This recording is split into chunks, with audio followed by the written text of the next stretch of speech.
بسم اللہ الرحمن الرحیم۔ السلام علیکم۔ یہ دعا قید خانہ میں پھنسا ہو یا کوئی پریشانی ہو یا کام کی وجہ سے پریشان ہے تو اس وظیفے کے کرنے سے یہ تمام مسئلے حل ہو جائیں گے، جس کا ذکر آج کی ویڈیو میں ہم کرنے والے ہیں کہ کیسے اللہ تعالیٰ نے اپنے پیارے نبی کے لیے سمندروں کی تہوں میں قید خانہ تیار کیا اور پھر اپنے نبی کو اس قید خانے میں رکھا اور پھر ان کو اس قید سے رہائی عطا فرمائی۔ وہ کون سی دعا ہے جس کی وجہ سے اللہ تعالیٰ نے اپنے نبی کو اس قید خانے سے نجات دی تھی، اور آپ بھی اس دعا سے اپنی دعاؤں کو کیسے قبول کروا سکتے ہیں جس سے آپ کی دعا بہت جلد قبول ہوگی۔ یہ عمل بہت ہی زیادہ خاص ہے، انشاءاللہ اس کی برکت سے آپ کی دعا سیکنڈوں میں قبول ہوگی۔ یاد رہے کہ یہ عمل ایسا ہے کہ جس کی تصدیق حضور اقدس صلی اللہ علیہ وآلہ وسلم کی حدیث مبارکہ میں بھی موجود ہے۔ ویڈیو کو آخر تک ضرور دیکھیے گا۔ دوستو، ہم آپ کو یہ بھی بتاتے ہیں کہ اللہ تعالیٰ نے اپنے کس نبی کو کس دعا کی برکت سے کس قید سے نجات دی، لیکن اس سے پہلے آپ کو احادیث مبارکہ کی روشنی میں دعا کی قبولیت کے چند اوقات اور مقامات کے بارے میں بتاتے ہیں۔ اگر آپ ان اوقات میں دعا کریں تو بہت جلد قبول ہوتی ہے۔ حضرت ابو ہریرہ رضی اللہ تعالی عنہ سے مروی ہے کہ نبی کریم صلی اللہ علیہ وآلہ وسلم نے فرمایا کہ انسان اپنے رب کے سب سے زیادہ قریب سجدے کی حالت میں ہوتا ہے، اس لیے سجدے میں دعا کثرت سے کیا کرو۔ حضرت ابو امامہ رضی اللہ تعالی عنہ سے روایت ہے کہ رسول اللہ صلی اللہ علیہ وآلہ وسلم سے پوچھا گیا کہ کون سی دعا زیادہ قبول ہوتی ہے؟ آپ صلی اللہ علیہ وآلہ وسلم نے فرمایا کہ رات کے آخری حصے میں اور فرض نمازوں کے بعد مانگی جانے والی دعا۔ اسی طرح حضرت سہل بن سعد رضی اللہ تعالی عنہ سے روایت ہے کہ رسول اللہ صلی اللہ علیہ وآلہ وسلم نے فرمایا دو دعائیں رد نہیں کی جاتی، ایک آذان کے وقت، دوسری بارش کے وقت۔ حضرت انس بن مالک رضی اللہ تعالی عنہ سے روایت ہے کہ رسول اللہ صلی اللہ علیہ وآلہ وسلم نے فرمایا آذان اور اقامت کے درمیان کی جانے والی دعا رد نہیں کی جاتی۔ لوگوں نے پوچھا کہ یا رسول اللہ صلی اللہ علیہ وآلہ وسلم، پھر ہم اس وقت کیا دعا کریں؟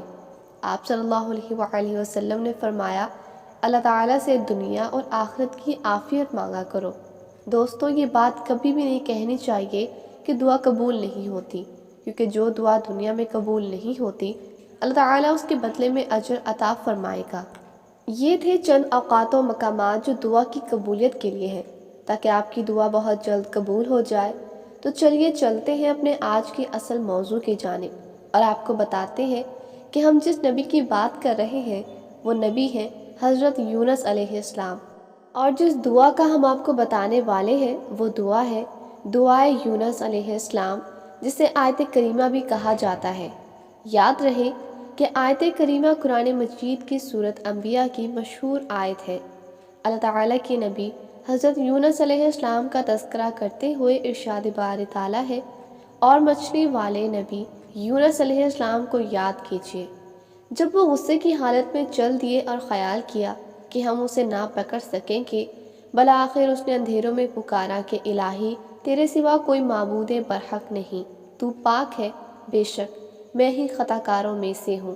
تو ہم نے اس کی پکار کو قبول کیا اور غم سے نجات دی، اور ہم ایمان والوں کو اس طرح نجات دے دیتے ہیں۔ سورۃ انبیاء آیت نمبر 87 قرآن حکیم کی اس آیت سے معلوم ہوا کہ اللہ کے نبی حضرت یونس علیہ السلام جب مچھلی کے پیٹ میں گرفتار ہو گئے اور مشکلات میں پھنس گئے، مشکل کے حل کے لیے اللہ تعالیٰ کو ان کلمات کے ساتھ پکارا۔ اللہ تعالیٰ نے انہیں اندھیروں سے نجات دے دی اور بتا دیا کہ مشکلات کو حل کرنے والا، دعاؤں کو سننے والا اور قبول کرنے والا صرف اللہ تعالیٰ کی ذات ہے، اور مشکلات سے نجات صرف انبیاء علیہ السلام کے ساتھ خاص نہیں، بلکہ کوئی بھی ایمان والا اللہ تعالیٰ کو پکارے تو وہ اس کی دعا سنتا اور قبول کرتا ہے۔ دوستو، یہی وجہ ہے کہ اکابرین ہر مشکل اور پریشانی میں آیت کریمہ کی کثرت کی تاکید کرتے ہیں کہ جب بھی آپ کو کوئی مشکل پیش آئے، آپ اللہ پر یقین کے ساتھ اس آیت کی کثرت شروع کر دیں تو اللہ پاک آپ کو اس مشکل سے نجات عطا فرمائیں گے۔ آپ کو اس آیت کریمہ کے شان نزول کے بارے میں بھی مختصر بتاتے ہیں۔ اس بارے میں روایات میں آتا ہے کہ اللہ تعالیٰ نے حضرت یونس علیہ السلام کو عراق موصول کے علاقے نینوا والوں کی طرف مبعوث فرمایا تھا۔ آپ اپنی قوم کو ایمان و توحید کی دعوت دیتے رہے، لیکن آپ علیہ السلام کی قوم آپ کی تکذیب کرتی رہی۔ ایک مدت کی تبلیغ کے بعد جب آپ علیہ السلام بالکل مایوس ہو گئے کہ قوم ایمان لانے والی نہیں اور عذاب الہی کا وقت قریب آ گیا، تو آپ علیہ السلام اپنی قوم کو 3 دن کی عذاب الہی کی وعید سنا کر اللہ تعالیٰ کی اجازت کے بغیر وہاں سے نکل گئے اور مشکل سے 2-4 ہوئے۔ اللہ تعالیٰ نے آپ علیہ السلام کو مچھلی کے پیٹ میں قید کر دیا، لیکن حضرت یونس علیہ السلام کو جو ہی احساس ہوا کہ ان سے غلطی ہو گئی ہے، انہوں نے اپنے آپ کو ملامت کیا اور مچھلی کے پیٹ کے اندھیرے قید خانوں سے اللہ کو یوں پکارا۔ لا سورۃ انبیاء ترجمہ۔ بلاآخر وہ اندھیروں کے اندر سے پکار اٹھا کہ الہی تیرے سوا کوئی معبود نہیں، تو پاک ہے، بے شک میں نے اپنے نفس پر ظلم کیا۔ دوستو، یاد رہے کہ حضرت یونس علیہ السلام نے اللہ کے قید خانے سے رہائی کے لیے توحید باری تعالیٰ کا ہی سہارا لیا اور اللہ ہی کی پاکی بیان کی۔ کسی نبی، ولی یا اللہ کے کسی برگزیدہ بندے کو نہیں پکارا اور نہ ہی اللہ کے سوا کسی اور کا وسیلہ پکڑا۔